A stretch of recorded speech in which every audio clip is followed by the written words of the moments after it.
Game of Thrones. Some episodes move the plot forward, others quietly build the soul of the world. A Knight of the Seven Kingdoms, or as many fans remember it, A Knight of the Seven Kingdoms, is one of those rare episodes that rewards viewers who pay attention. Beneath its conversations, silences, and small character moments are layers of history, prophecy, and symbolism that stretch back centuries before the Iron Throne ever mattered. This episode doesn't just tell a story, it echoes one. From whispered lines that reference ancient blood magic, to fleeting details tied to rebellions most viewers barely remember, to character choices that quietly foreshadow destinies yet to unfold. None of these details are accidents. They connect Dunk's journey to the wider fate of Westeros, link small folk suffering to great wars, and remind us that honor, legacy, and sacrifice are rarely loud, but always costly. So if you thought this episode was just a calm moment before chaos, think again,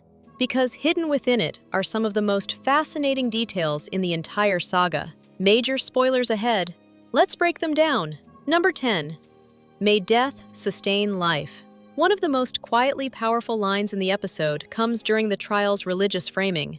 May death sustain life. It's a phrase that passes quickly, but it carries enormous thematic weight across the entire Game of Thrones universe. This idea first enters the story back in Season 1 through Mirri Maz Duur, when she explains blood magic to Daenerys. Her words, "Only death may pay for life," establish one of the saga's darkest truths. Resurrection, survival, and power always come at a cost. Nothing is free, especially not life. What makes its inclusion here so fascinating is who is saying it and where it's being said.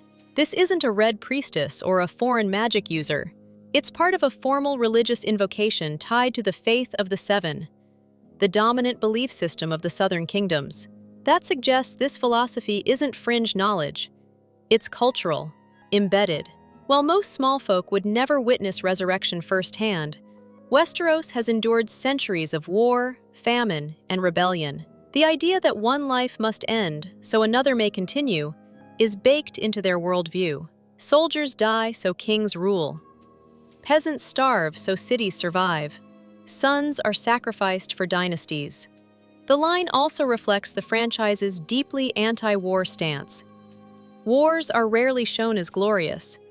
They're cycles of loss where survival itself becomes morally compromised. Even victories feel hollow because they're built on bodies. In this episode, the phrase subtly foreshadows what's to come. Characters are protected, others are not, and Dunk's moral journey begins to crystallize. He is a man who will try to protect life without demanding death in return, even in a world that insists the opposite is inevitable. It's a single sentence that ties together magic, religion, history, and ethics. And like much of Westeros's wisdom, it sounds simple, until you realize how brutally true it is. Number 9. The flashback setting and the shadow of rebellion. The episode's flashbacks to Dunk's childhood in Fleabottom aren't just character backstory. They're precise historical placement. Based on dialogue and contextual clues, these scenes are set around 196 AC, roughly 13 years before the tourney at Ashford. That date matters. Westeros is still reeling from the first Blackfyre rebellion, a civil war that nearly tore the realm apart. Though King Daeron II Targaryen emerged victorious, the conflict left scars everywhere, especially among the small folk. Prices are high. Coin is scarce. Fear lingers. Dunk's world isn't poor by accident. It's poor because war always bleeds downward.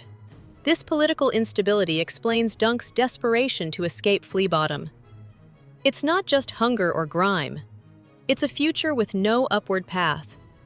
Wars fought by princes decide whether boys like Dunk live or rot where they're born. The episode subtly reinforces this through offhand comments about doubled prices, fleeing crowds, and the sheer number of people trying to leave the city. Fleabottom isn't just a slum, it's a pressure cooker created by elite conflict. The flashbacks also quietly set up future Blackfyre rebellions. This wasn't a one-time uprising, it was the first crack in a long fracture. And the show is planting the idea that history doesn't resolve cleanly in Westeros. It repeats. For Dunk, this backdrop is crucial. He doesn't grow up idolizing kings or banners. He grows up understanding that their wars dictate his suffering. That perspective is what later makes him such a morally grounded knight, someone who values people over politics.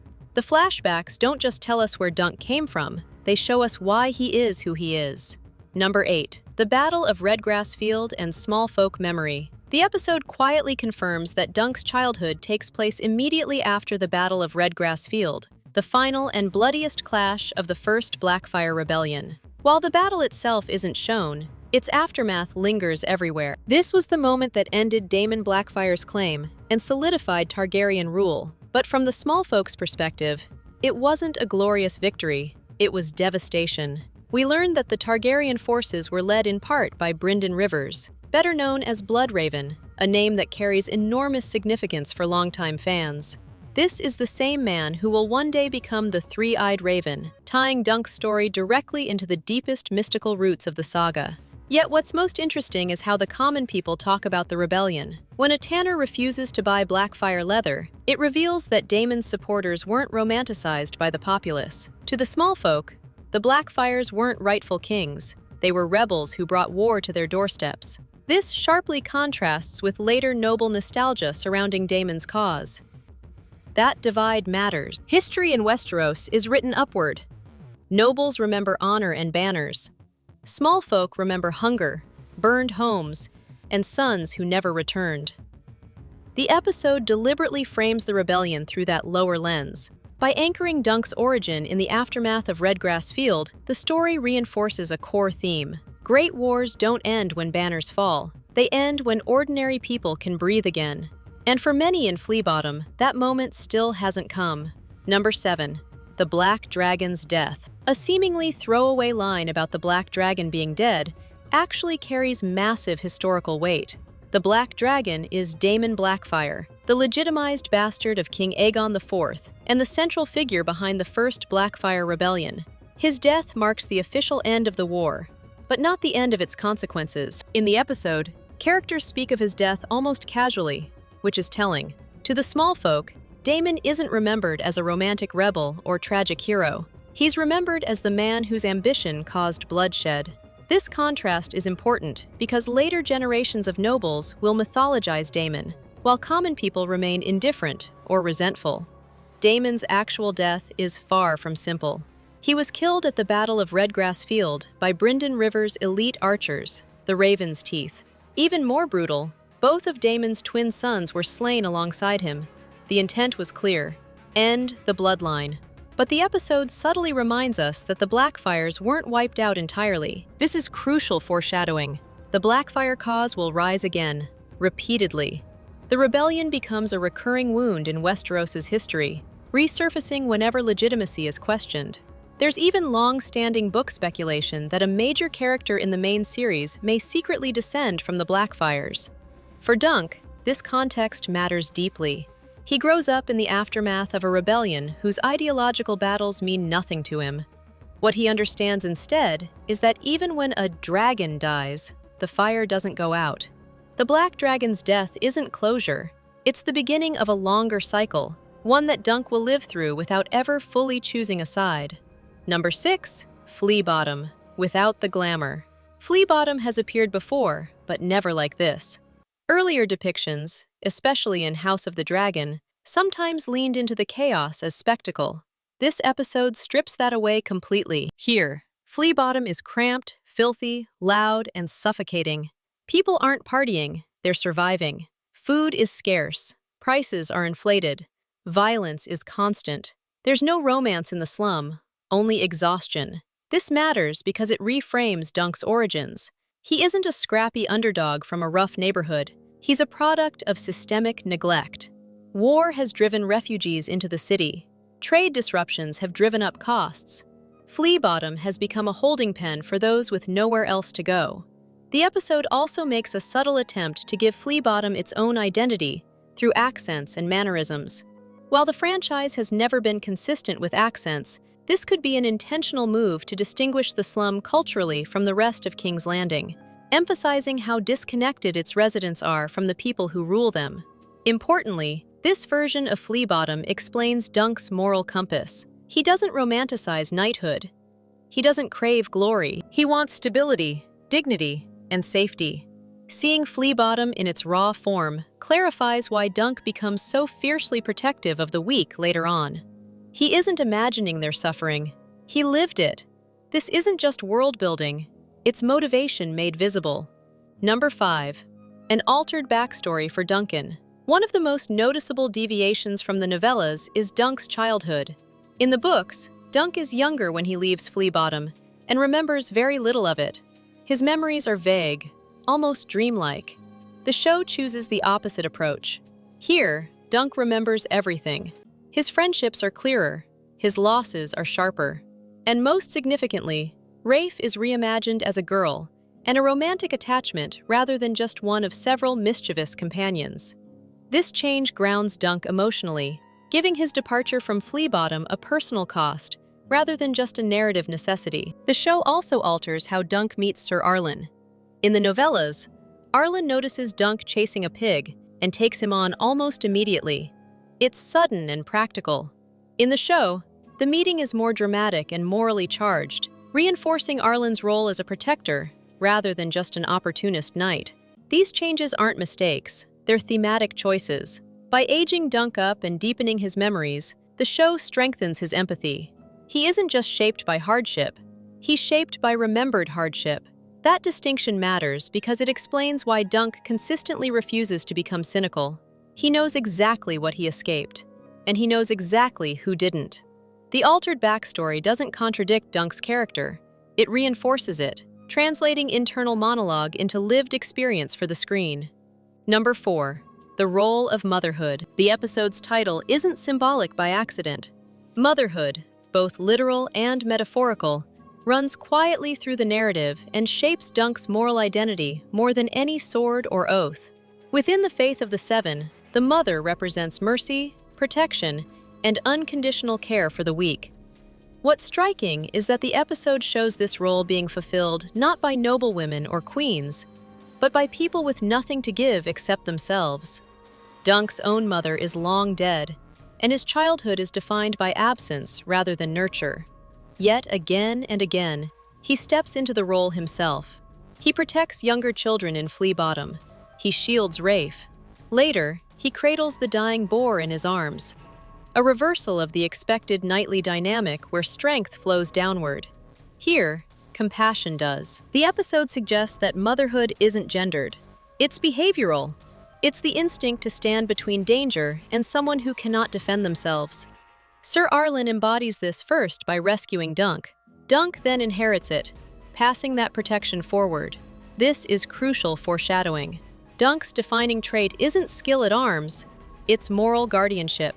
He becomes a knight who measures honor by who survives, not who wins. That ethos will later influence Aegon V himself, shaping one of the rare reigns in Westeros defined by genuine concern for small folk.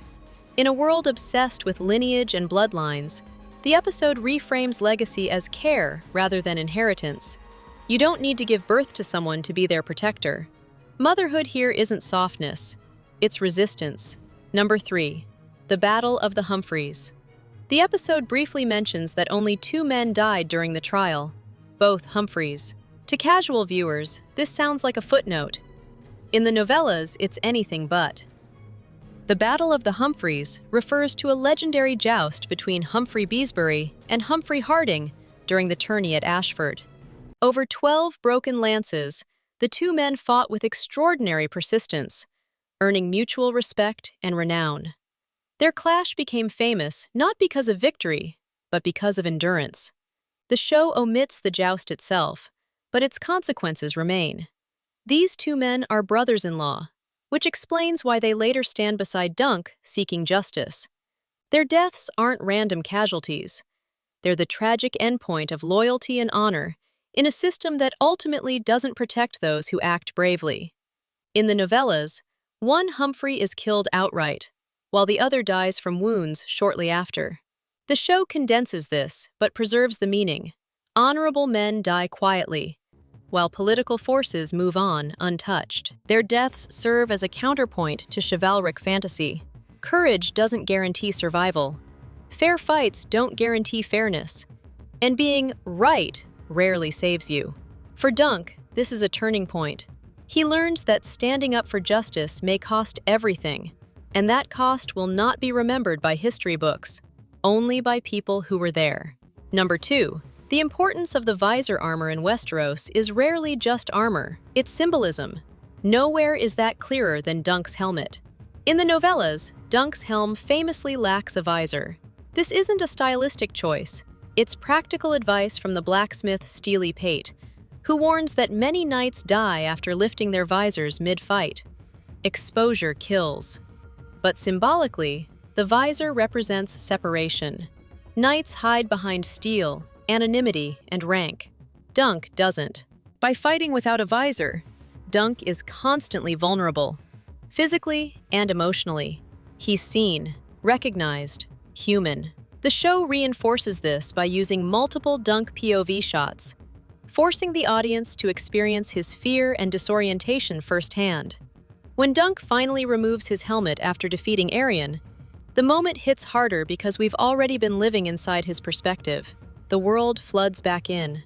Noise, judgment, reality.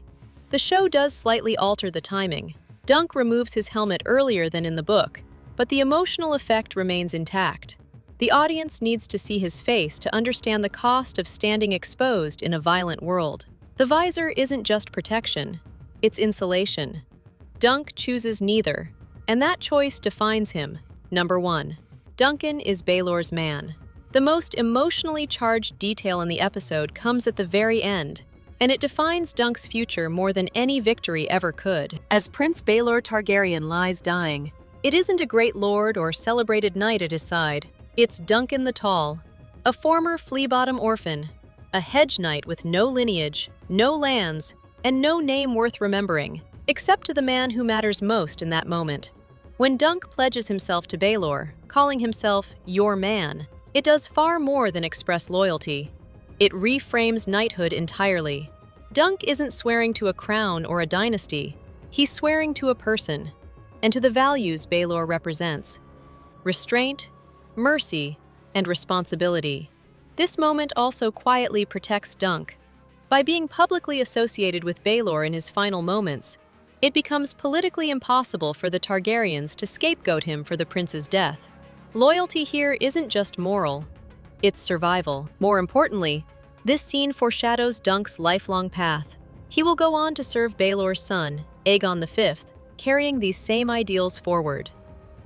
In a world where knights often chase glory, Dunk becomes something rarer, a guardian of conscience. He doesn't idolize power, he idolizes goodness. Baelor's death doesn't harden Dunk, it clarifies him. From this point on, his knighthood isn't about honor as reputation, but honor as action, and that choice echoes across generations. CTA. Did you catch any subtle details we didn't mention?